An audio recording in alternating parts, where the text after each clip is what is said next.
Well, guess it's time.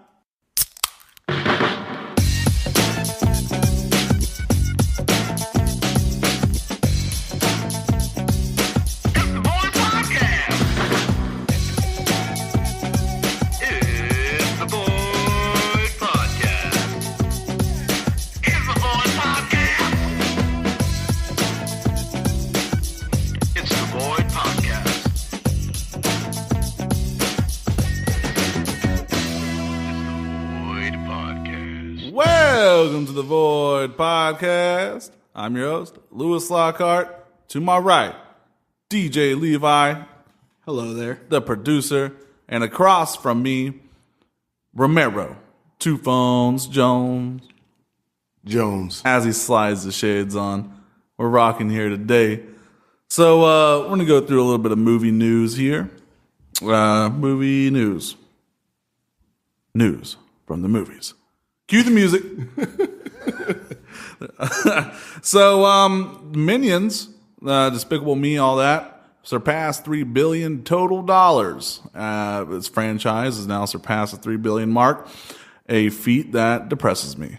I wish it hadn't. I hate that movie, and I hate the Minions. Like I said before, my kid's like, for some reason, like he loves the Minions. I haven't taken him to see Despicable Me 3. I probably will. That'll probably be the first movie I ever take him to. I mean, he's only 2 years old, so hopefully his attention span is long enough to actually sit and enjoy the movie. But, I mean, I get the reason you hate him because it's like, like I said, it's like the baby, Stewie, and Family Guy. It's like they pick and choose when people understand them in the movies, and I hate that. Yeah, no, it's not good. They're honestly the worst character I've seen in recent past in a movie. Kids are not kids. I've seen kids movies done better. You like Twinkies? You guys like Twinkies? Moving on. I mean, they're shaped like Twinkies. That's why people might like them. So, Germans credit David Hasselhoff for Baywatch's success over there in Germany. Apparently, it's doing really good over there. The Rock even took to his Instagram and made a video thanking Germany and Italy and France, Mexico. That movie was terrible, and right it sucked. Damn right it sucked over here. It wasn't good, and this is the same thing I was saying about Jumanji. It's going to do like it's not going to be a good movie. It's not, but it's going to do numbers because of the cast. Yep, and well, I guess David Hasselhoff, good on you, buddy. Good job. Germany loves that guy. Yeah. Freaking love that guy. My man, David Hasselhoff, selling. He could run for whatever, is their leader, president, dictator, whatever is going on over there. Yeah. He's selling Baywatch over there to Germans. Doing good. Nothing wrong with that. Shooting wrapped up in New Zealand for the new Mission Impossible movie. I probably will not see. I'm a DVD guy. Well, once it goes to DVD, yeah, they should have stopped after about the second one. Tom Cruise. I haven't liked his the last, I would say 3 to 5 years. I really haven't liked a lot of his work. The funny thing about it is, I don't know about you guys, but over that span of the last 3 to 5 years, I've actually seen a lot of his early work, like in the 80s and the 90s. Good. It's good stuff. Really Top Gun, baby. Yeah, really good. What's that movie? I've seen Cocktail. I don't know if you've ever seen that. Cocktail's that's actually good. A good movie. Cocktail's great. Yeah, that's actually a good movie. And what's that movie with, what am I thinking of here? With the Deeds movie? He slides out in his socks. Risky Business. Risky Business. I don't know why I was thinking Dirty Deeds. Dirty Deeds is not the answer. Moving on, movie news. This is where we get a little bit more juicy. Poster got released of the new Saw movie called Jigsaw. Boo. Coming out in Halloween. It is going to be terrible. Yeah, I don't think I saw the last two. Deej, do you like the Saw series? I did till number 3 or 4. Yeah. How many are there? 7? They could have wrapped it at 3 and possibly rebooted or just went another angle. It's it got into that thing. It basically made it a new genre, of movies just coming out on Halloween. Because I think what's the one series where stuff just moves? Paranormal Activity. Because as soon as they kind of gave up the title, Saw, Paranormal Activity slid right into that slot. Now, you're talking about reboots. Speaking of reboots, The Grudge is getting a reboot. It's getting worked on right now. What's up with these reboots, man? The first Grudge came out in 2004. Last one came out in 2009. Let that series die. It was never alive. I did not like them. Did not at all. I know it was very popular in pop culture, but it's been made fun of in the scary movies, and everyone kind of says that 7 Days thing. Not a fan. It's one of those movies that one of the foreign movies that they kind of remade. This is my issue with movies like that. Even though, like, I've been trying to get you guys to watch Train to Busan. I think I'm pronouncing that right. It's on Netflix. You guys should watch that. But anyway, those movies, like, when the ending is you just can't defeat or even slow down what's coming at you the monster, I'm like, okay, what's the point of the movie then? Deej, Like, isn't that like your favorite movie series? The Grudge? who? The Grudge? I remember before we started this, you told me, man, don't talk shit about The Grudge. I love all those movies. Yeah, it's my favorite franchise of all time. Yeah. Especially like the fourth one. Yeah. If there is a fourth one. Yeah. Great movies though. Is that the one with Liam Neeson? Yeah. Tooken? He's in at least two of them. Tookens too? But moving on, Jurassic World 2 finished filming, right? What's it called? The Fallen Kingdom? The Fallen Kingdom. What a terrible name. Yeah, that's an awful. What are you doing? This is another thing with movies that I just don't. How many islands, how many countrysides, how many habitats can you create with dinosaurs on them? Like, it's like they 6. They're basically going to these far off places and just like creating a habitat for them. Like, how many places are there before it's like it just gets to the point where it's ridiculous? Like, Come on, man. well, I mean, there has to be a point where after the first part closes because the dinosaurs break out and eat people. Yeah. You got to stop doing that. Exactly. You know what I'm saying? Like, if you were coming to me asking for funding, and I asked you, what's the recent success of your business? Dinosaurs broke out and ate people. I'm not going to fund you. Because I got a question for you guys, because I actually like, I think the first 3, Planet of the Apes. It's like now. You really like them? Yeah, I like those movies. Like the newer ones? No, the old ones. The Okay, old ones. all right. It's like now it's gotten to the point where they keep making them, and the last one, and I suspect this will be the last one because of the title, it's called Battle for the Planet of the Apes. And in the trailer, I think it's Woody Harrelson. Yeah, Woody. He's saying, like, if we lose this battle, it'll truly be a Planet of Apes. Well, we know what happens. Dude, I was like, we've known that since the 70s, dude. This is a like, spoiler alert. You lose. We know it. Like, okay, so just get to the point where, like, there's actually, like, it's something to do about it. Like, the one that they kind of, like, that's kind of out of the timeline, the one they made with Marky Mark. Oh, yeah, Mark Wahlberg. Almost said I actually liked the ending of that because when he thought he was going home, he gets pushed further into the future where, like, apes have, like, our technology. Mm-hmm. Why not just go with that? I would actually like to see where that goes. That was a decent movie. Yeah, and the thing about it was a decent movie. I would like to see where that went. Yeah. Instead, they just rebooted it and rehashed it like they keep doing with all these series, and I can't take it. It's going to make me go nuts. The one DJ, thing, what do you think? Decent movies. The one thing about him, I like how Woody Harrelson looks in the trailer. He looks cool in the trailer, like with that army outfit and stuff. He's got a good old man look going on. Good on you, Woody. Okay, I have another scenario for you guys, questions for you guys. I was actually because we do a lot of the stuff on the fly because we're pretty knowledgeable dudes about like the stuff that we talk about, games and media. I was actually watching some of my YouTube channels today. I watch them nonstop because I'm a nerd. But anyway, they was talking about the lineups that Fox has as far as like the X-Men. They went through all these avenues and like Fox is announcing all these dates for movies, and it's like, okay. You just saw that, well, not Fox. Oh, well, yeah, Fox. You just saw Sony kind of relinquish. They kind of sat back and like, hey, Marvel, like, put your hands in this. And Marvel said, all right. Yeah, and they did it, and it was a great movie. We'll do it, yeah. So I saw news of like, well, maybe since like Fox will see this, maybe they'll let, Marvel put their hands on other stuff. So instead of doing that, they had the Midas touch. Yeah, like instead of doing that, they've announced like all these movies, and I told you guys before, if our audience doesn't know, I'll let you know now.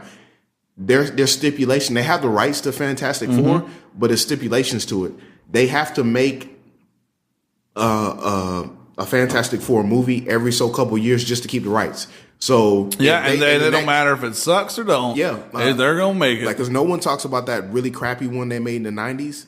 Oh my God! Or that one they made like a few years ago. Yeah, and the thing about it is, dude. It's to the point where they don't, as a studio, they don't even care. They want to keep the rights from Marvel that bad that they will make a tasteless crap of a movie. Can we talk about that one from the 90s real quick?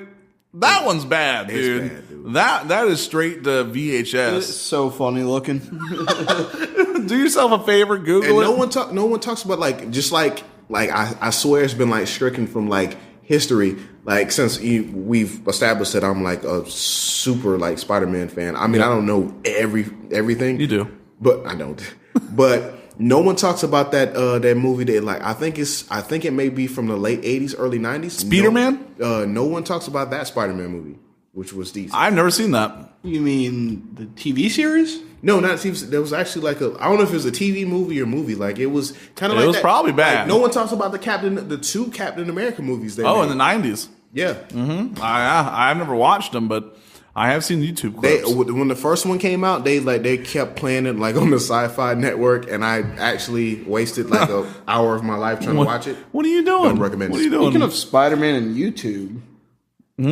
Speaking of Spider-Man and YouTube, let's thank our listeners out there for checking us out on our first video out on YouTube. Yeah. Thanks, Thanks for coming out. Thanks for listening. Hopefully we swayed a few people to go see it. Yeah. It was a good movie. We had a fun time recording it, and super happy that a lot of people watched it. A lot of people went to our Twitter and followed.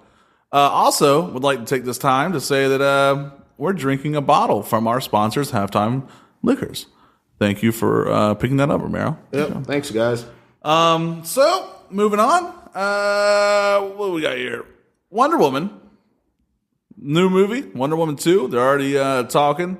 Screen Rant says it's going to be in the 80s, fighting commies. Can we get past Russia? I feel like Russia's been surrounding us for far too long, especially the communists. The funny thing about that is, I know you probably haven't seen it. I talked to DJ about it a couple days ago. There's a new Netflix series out called Glow. Oh yeah, the 80s wrestlers. Exactly. Good job, WWE. Women. It's women's wrestling, right? Yeah. And they talk about like in the movies, it's like I don't know if you would like women's wrestling, but the series itself is so 80s. I know you would love it.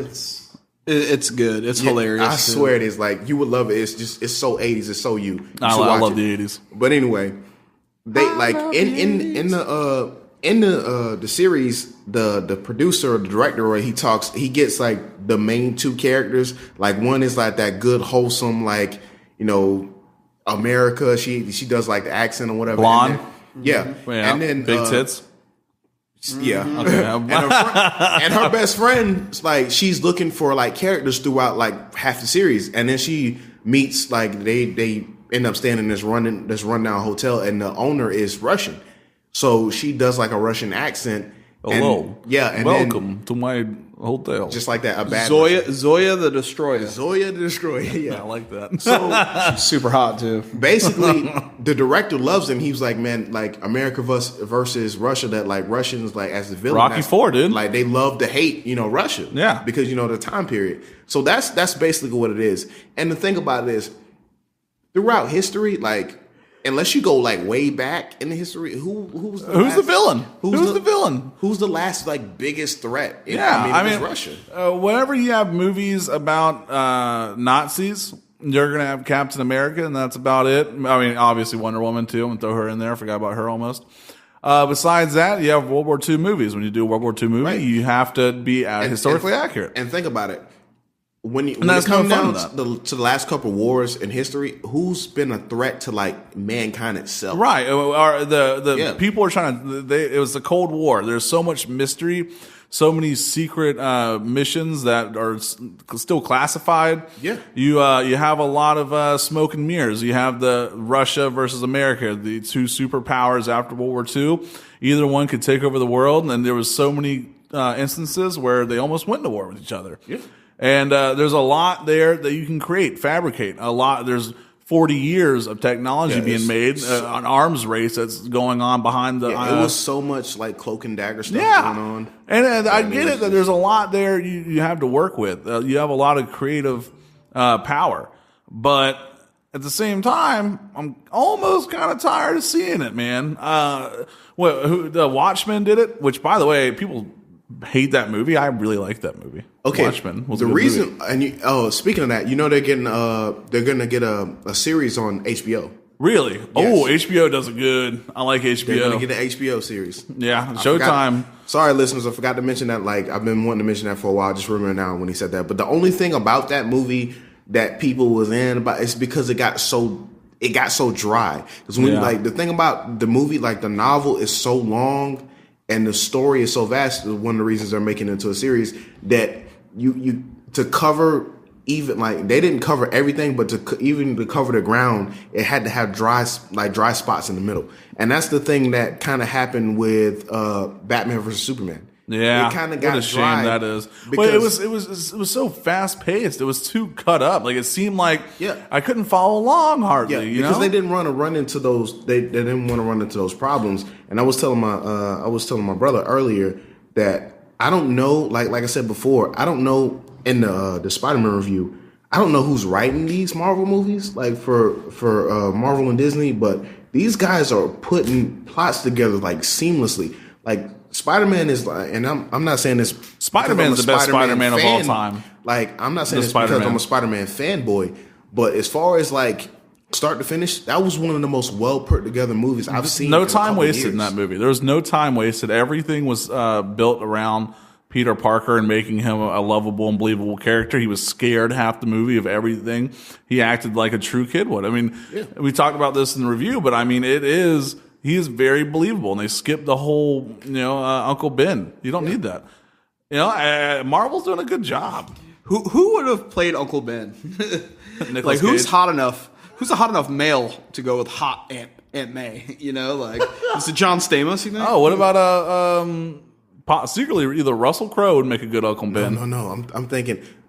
Have you guys seen my cousin Vinny? Who's opposite of her, man? Danny DeVito? No, not Danny DeVito. he's also in Goodfellas too. Fancy. His name's on the top, like classy affair.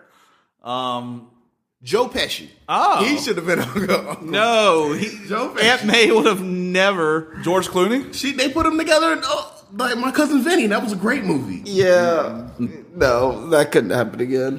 What about George Clooney, dog? No. What, dude? What about Steve Carell?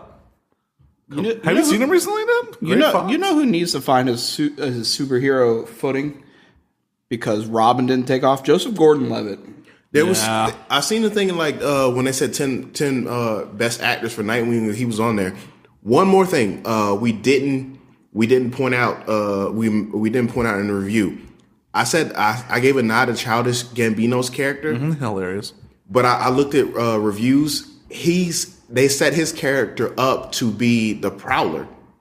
Really? Awesome. I did not notice that. And the Prowler is the uncle of Miles Morales, which is the Black Spider-Man. And you know how he says like, I want these guns out of this neighborhood like because I have a nephew. Oh, that makes sense. So we might get Miles Morales in the MCU. I love a couple years from now. Him as an actor, dude. I love him. Him and Mystery Team. Oh my, great underrated movie. Hilarious movie. No one's seen that movie. That movie honestly is one of the funniest movies.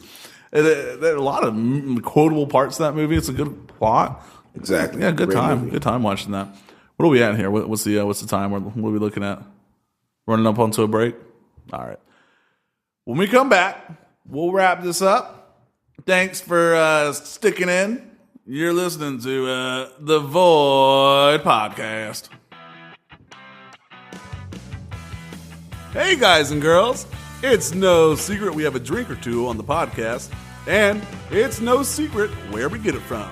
Halftime Liquors, located on Pensacola Street in Tallahassee, and on Cropville Highway in Wakulla. Open from noon to 2 a.m. in Tallahassee, and noon to midnight in Wakulla. Must be 21 years of age or older to drink.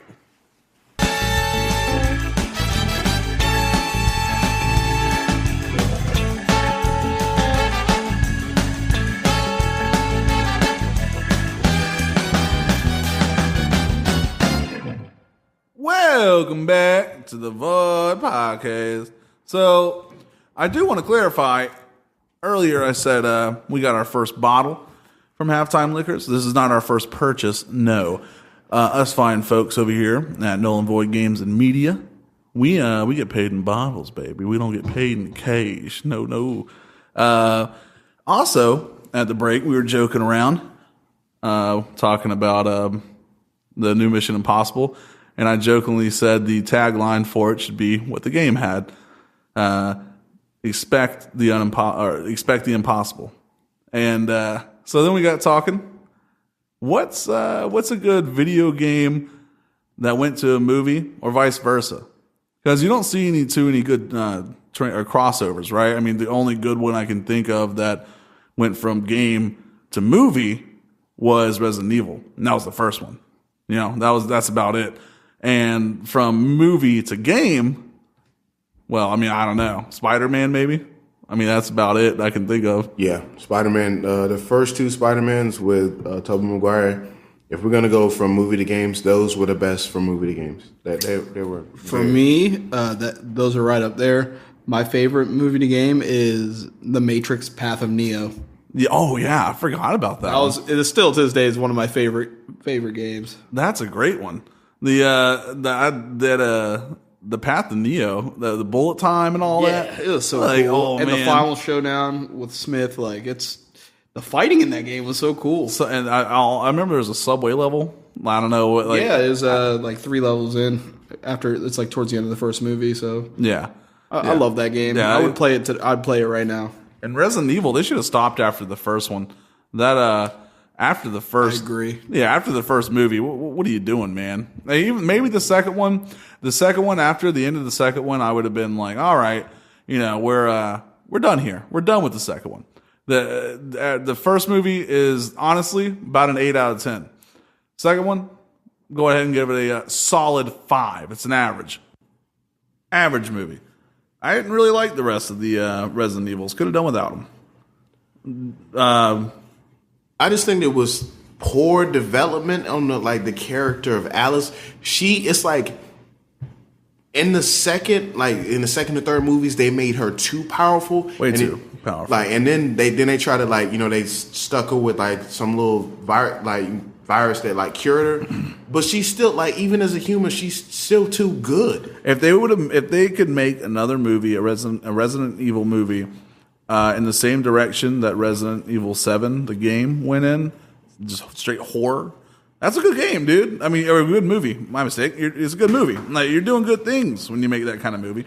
People want to see a straight horror movie like that. I just think they need to get back to. I think even though the first one I think is probably the strongest one out of all of them, I think they need to get back to the horror part of it. Yeah. To the point where fear. Fear. Don't do action. Zombies are it's like zombies. And the thing about it is, the good thing about The Walking Dead is the first 2 series, the first 2 seasons, they're still trying to figure out what attracts them, how can they trying to study them, trying to live without knowing anything about how them. do they hunt you and the limitations of the zombies. And they could run. If you remember the first season or 2, they explained it. They're fresh. The zombies are fresh, so they could run, and they weren't rotted and dilapidated. So it was a lot more frightening whenever you see a zombie running after you.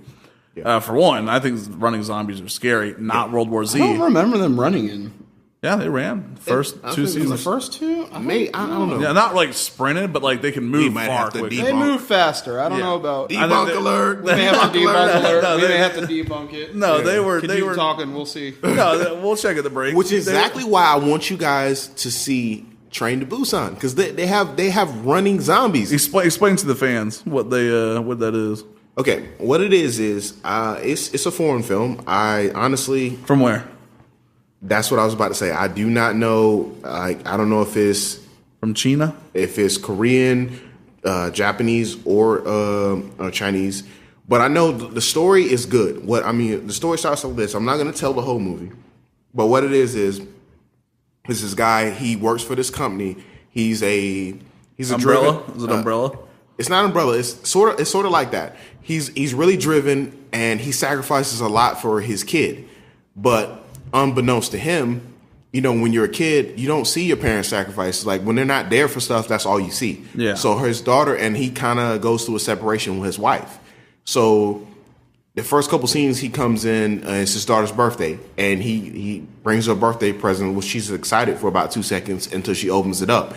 And this is all captions, by the way. You got to read it. Right, yeah, you have to read it. Right. And when she opens it up, it's a Wii. And when I see it, I'm like, dude, that's a Wii. That's awesome. Mm-hmm. And then she was like, she looks at it like she's excited from opening it up. And then when she sees the Wii, she instantly, her eyes are like, she's like dead inside.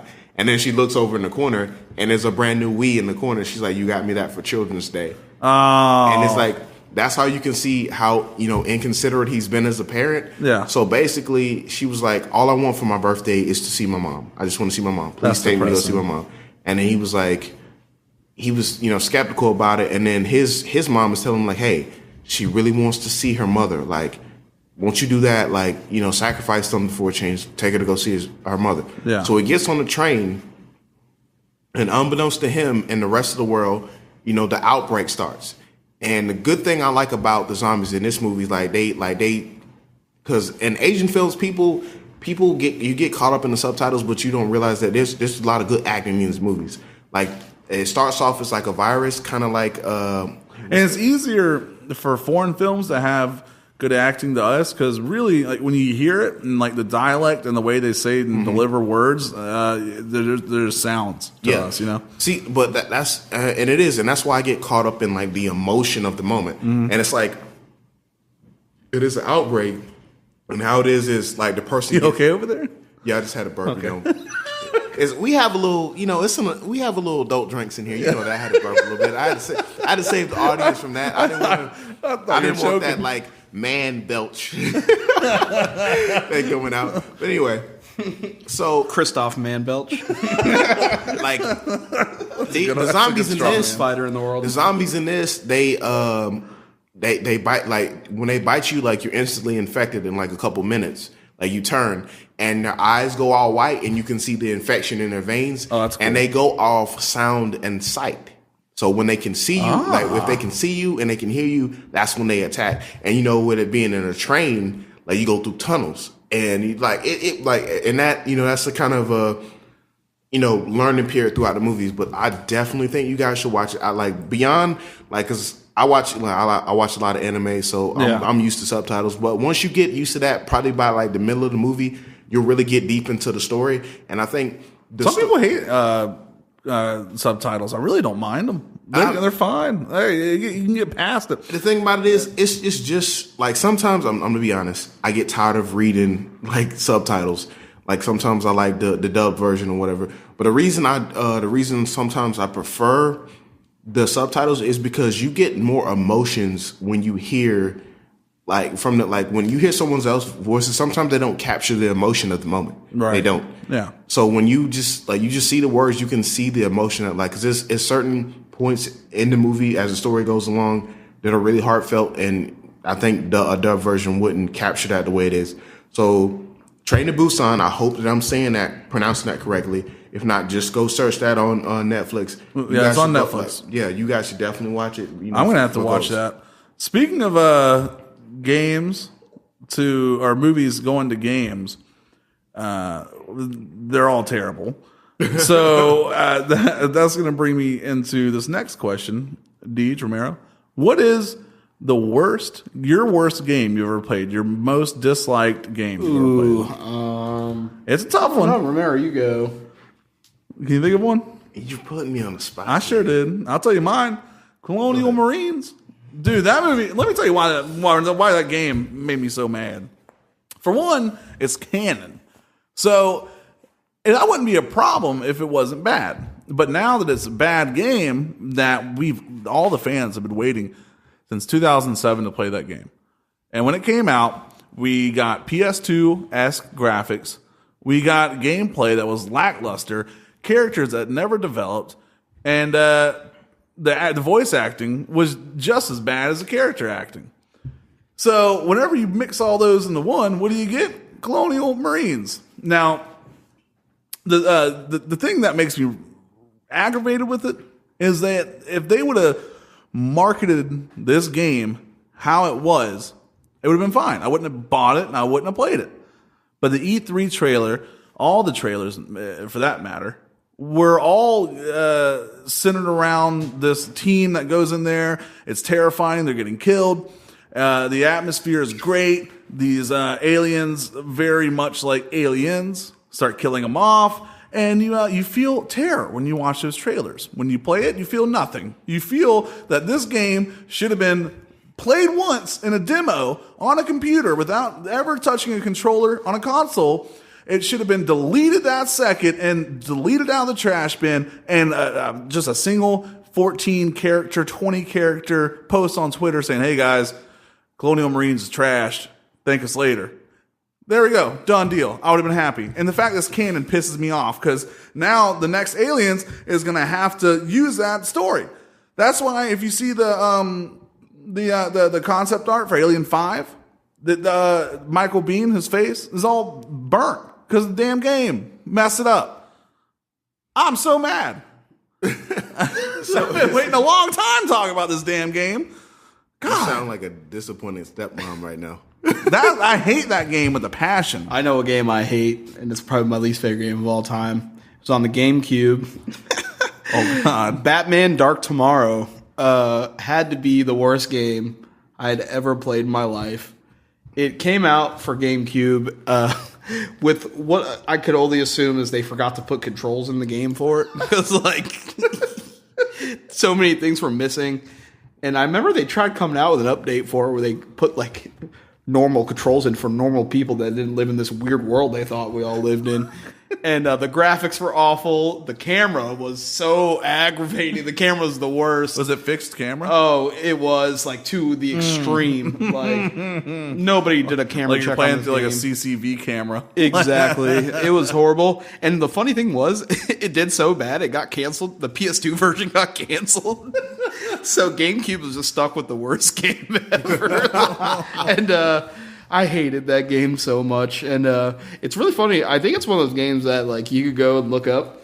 Like the IGN scores got like a 2 out of 10. Trash. Metacritic, I think, gave it a 0.75 out of 10. Wow. You can go back and look at it, and Striving for greatness. wow. Yeah, I think it's right there with Superman 99 and maybe Buzzbee 3D as like the worst games ever made. Romero, have you thought of yours? All right, Jones. Anyway, my worst game is recent, like, because I can't really think of a really bad game. Because every time I think of it, like the worst game I've played, like this game just overshadows it. And the thing about it is, I was so like into the concept. I told all my friends about it. I told you guys about it. I waited. And then it's like I bought the new Mass Effect. I know.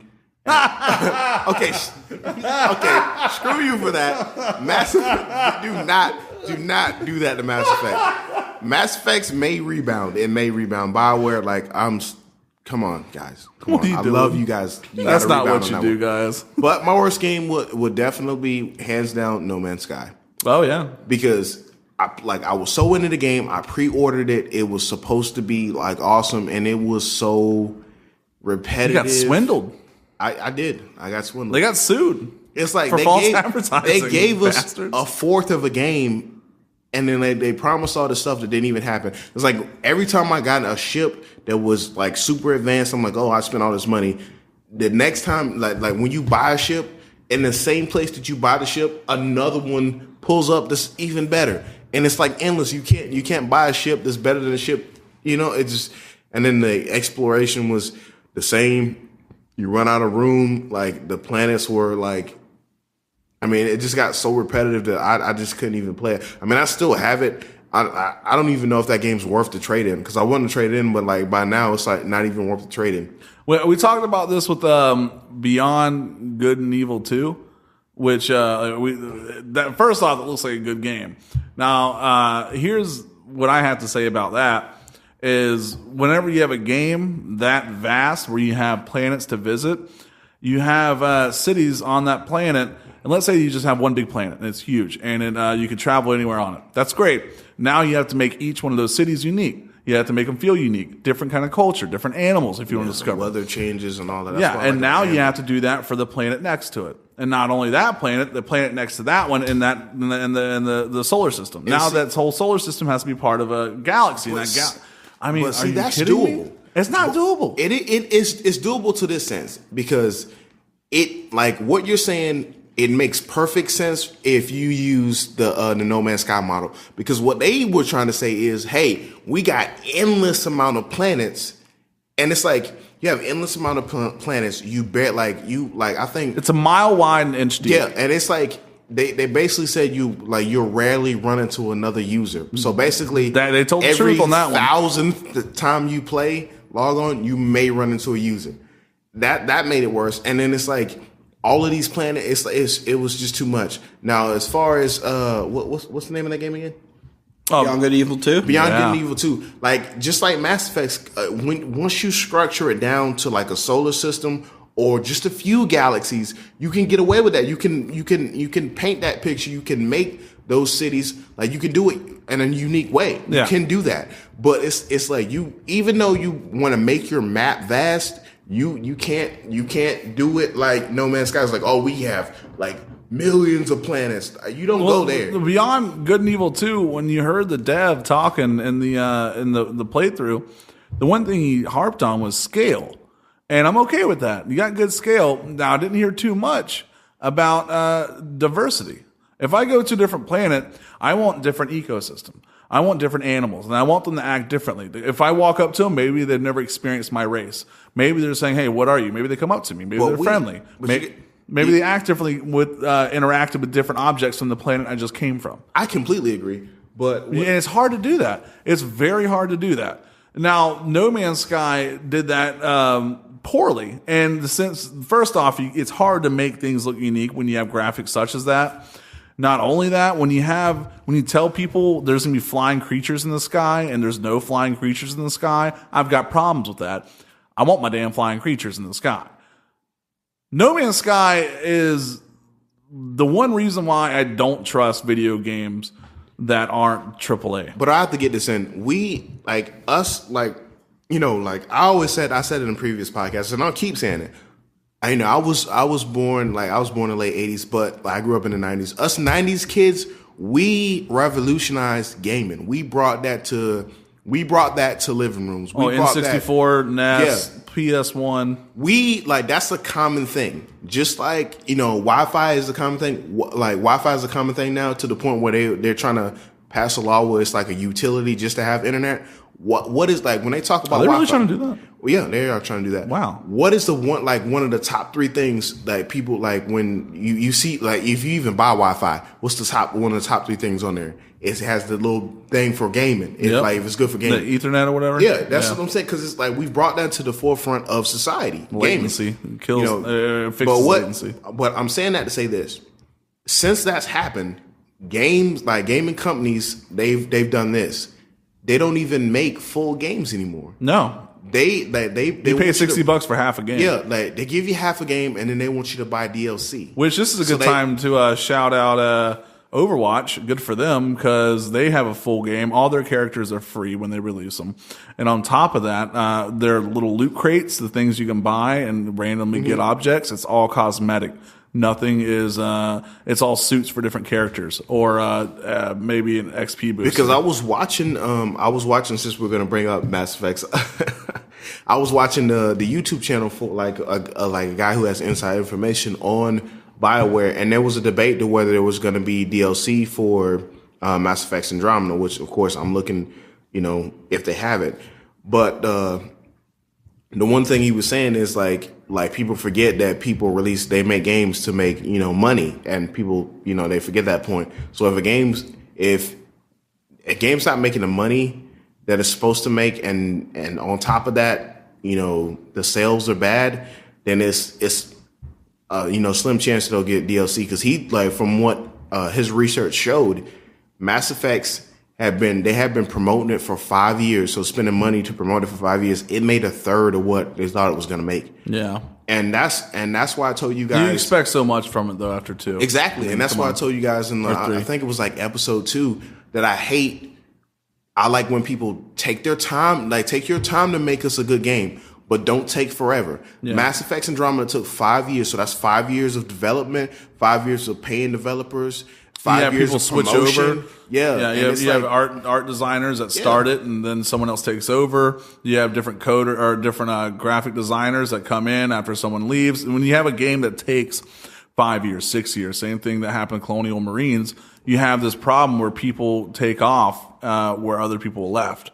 And that's a problem because now you lose the vision. And I do also have some new news. I don't know how many of our listeners, if you guys like the Arkham series.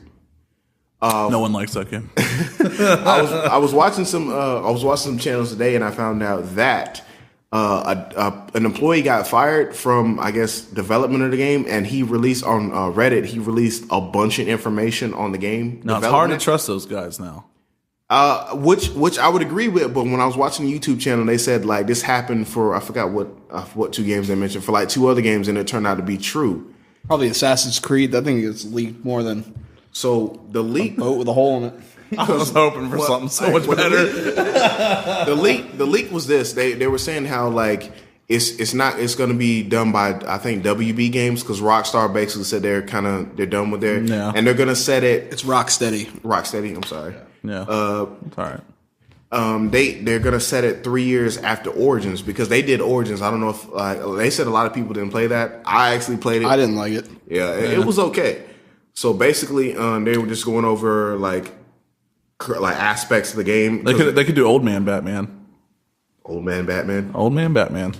I think Old Man Logan was good enough for everybody. But I was just letting everybody know, just look out for that. That may or may not be a thing. I actually get more information on that for you guys, and I'll let you know. Like, cause the Arkham series is a great. There's so many Batman fans out there. What's the deal with that? Like, Batman's my second favorite hero behind Spider-Man. So yeah, I mean, Batman's a good hero, and I mean, he's honestly probably my top 3. But I really don't understand why there's so many fans that have Batman as number 1. Maybe because he's relatable. Only because Batman's like he prepares for a lot of stuff. And there's a lot of Batman. There's a lot of Batman movies. There's a lot of them. And the thing about it is, Batman's. It's like he's like the pinnacle of a human being. He prepares for everything. He has the intellect level of Albert Einstein. Mm-hmm. He can bench 1,000 pounds. He can leg press. That's true. That's true. He can bench 1,000 pounds. He can leg press 2,500. Debunk me on that. Look it up. It's true. But anyway, hey, and DJ's shaking his head. You saw him shake his head. And you said, "Hold up, look it up. You'll find it. You'll find it. Trust me." But anyway, people just like the fact that he has so many limitations, and it's like the pinnacle of, I guess, humanity. Even with our limitations, we're not superhuman. We're not he's not super fast than everybody. He still finds a way to contribute in major ways. It's not like he helps a little bit. He finds major ways to contribute. You know what I've always, not always, I hate when I say that, when it's like something I've kind of been thinking of recently. Batman versus Superman, I really wish this line would have came up in the movie where, or in the trailer, if they're like, the world's greatest detective meets his match with a man not from this world. Like, dun, dun, dun. Like, that would have been real cool. Like, something to that effect. Like, because Superman, that would have been real nice. That's like a 90s. They dropped the ball on that one. That's all I want to say about that.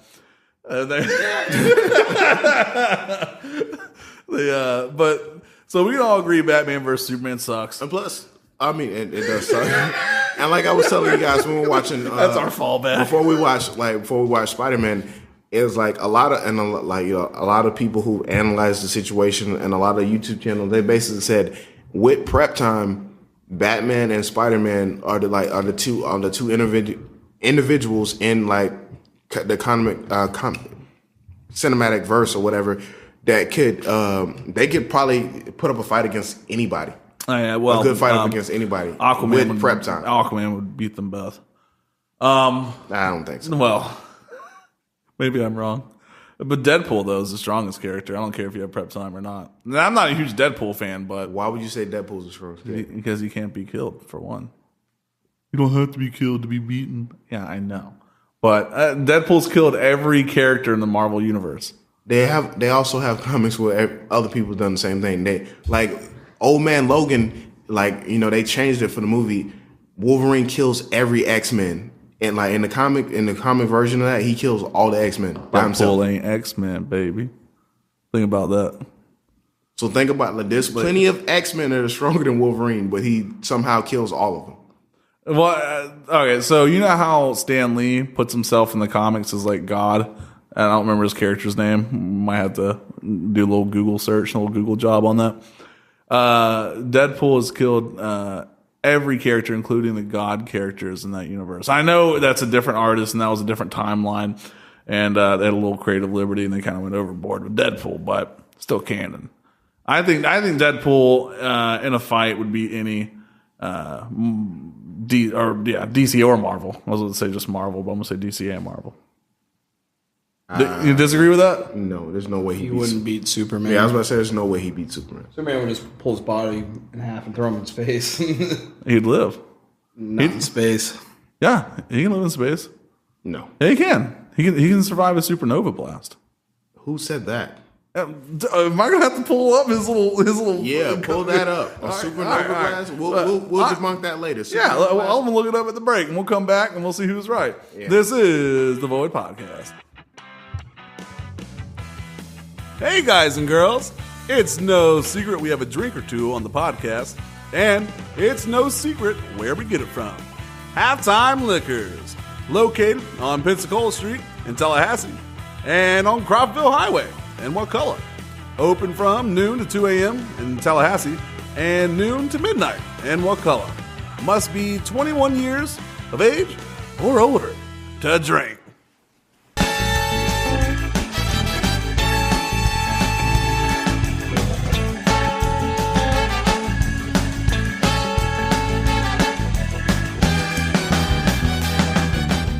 Welcome back to the Void Podcast. So, before the break, we were talking about Deadpool and and talking about whether he could survive in space or not. And he can because he is immortal. But the other thing I said, he would die. That he would not die because he's immortal. He would die. He just would come back. He said, "Well, he can't die. He's not dead. He can't breathe, but he would not die. It's a curse, but." He would not beat every character in Marvel. I probably spoke out a little out of line, perhaps. We know. Oh yeah, and Batman. We did confirm that Batman can bench that much and leg press that much. Was it 1,000 pounds and 250? Yeah, because I'm a Batman fanboy and I know this. So, looking up Deadpool being strong and whatnot led me to a list by GameSpot.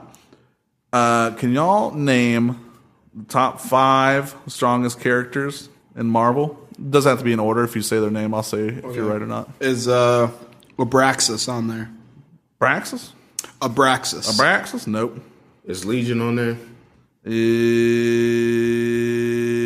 Let me get to Are either of them in the top 10? Scroll down. Oh, come on. Wait. No.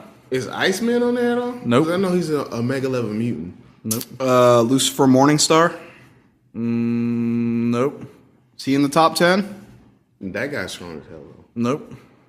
What list are you looking at? I was going to say, what list are you looking at? Molecule Man. Nope. He's definitely Is he in the top 10? Nope. Oh, yeah, no. This list is this list is trash. Do you want me to read them out to you? Yes. All right, you want to start from the bottom? It's probably, you know what? It's probably the freaking, I bet Jack Kirby probably made his own character and he's on there. All right, so run it. Number 5, Beyonder. Never heard of him. Beyonder. You never heard of Beyonder? No. He is number 5. Number 4, this might rub. Hold on a second. Did you ever watch? One of the main reasons I know who the Beyonder is because of the Spider-Man 90s cartoon. You never heard? I know you've heard of Secret Wars. Yeah. He's the one that started that. Ah, okay. Basically, the Beyonder, he wanted to know who would win out of superheroes and villains. This is a concept they did in the Spider-Man cartoon, and I told you guys I used to watch it religiously as a kid. So basically, he chose Spider-Man as the leader, and he told Spider-Man to recruit a bunch of heroes, and then he recruited a bunch of villains, and he put them all on a foreign alien planet, and he let them battle it out. That sounds really cool. That is cool. So, Is what's that girl's Belloc? BLLOC. What's her first name? Stacy? Not Stacy. Go to the next one. Beyond Is Belloc Beyond BLLOC? Anything like that? Wait, is Galactus on there? Galactus?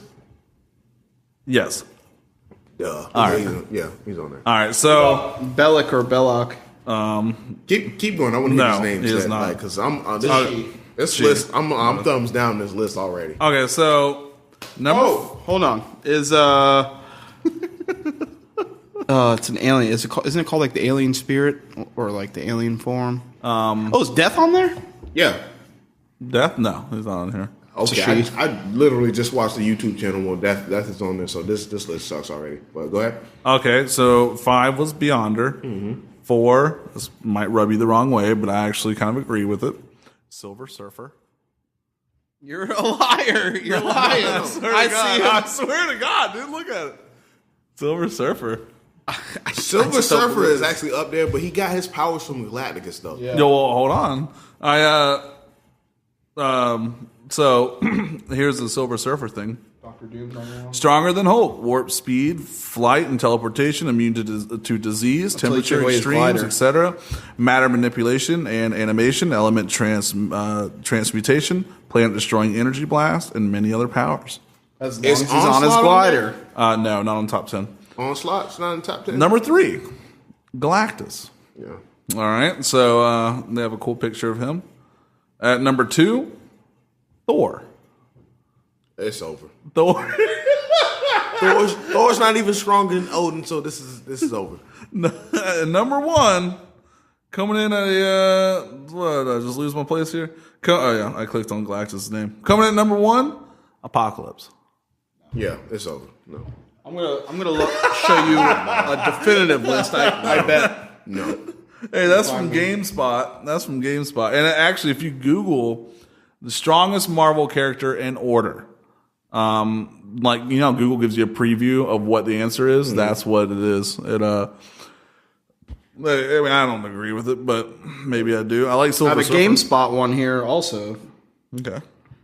Number 1, One Above All, the creator of Marvel. Exactly, which is stronger than everyone. Number 2, The Fulcrum, which, like I said, look at that, Jack Kirby. Number 3, Beyonder. Okay. Number 4, Man of Miracles. The Presence, number 5. The Presence, I've heard of that too. Number 6, Elaine Bellick. Haven't heard of her. 7, Heart of the Universe. 8, The Great Evil Beast. 9, The Brothers Yin and Yang. 10, Protege. Heard of Protege. 11, Molecule Man. Heard of Molecule Man. 12, Living Tribunal. 13, Mad Jim Jaspers. That's a cool name. Never heard of him. 14, Sinner. God's Architect. This list creates the matter of multiverse. 15, Oblivion. Heard of 16, Eternity. That's a good one. Infinity is 17. Infinity. Death is 18. I told you The Alien Entity, 19. Lucifer Morningstar, 20. Morningstar. Michael Demurgos, member of the Heavenly Host. That's a sorry Abraxas, list. 23. That's a sorry list. Ultimator, 24. I found one The with Infinity Gauntlet. We haven't even got the Galactus. Here we That's go. What I'm saying. Here we go. Number 5, Eternity. Number 4, Living Tribunal. Number 3, Beyonder. Number 2, One Above All. And coming in at number 1, Deadpool. No. Yeah, No. baby. Woo! No. Yeah, I like that. Here we go. No. Ah, there we go. Deadpool, number 1. He's obviously the best of all time. No. I don't think Deadpool could beat Mr. Freeze. Deadpool. I'm just kidding. Deadpool's limitations are like, the thing about it is his healing factor is like hands down the best part about him, but he has too many limitations. And it takes longer.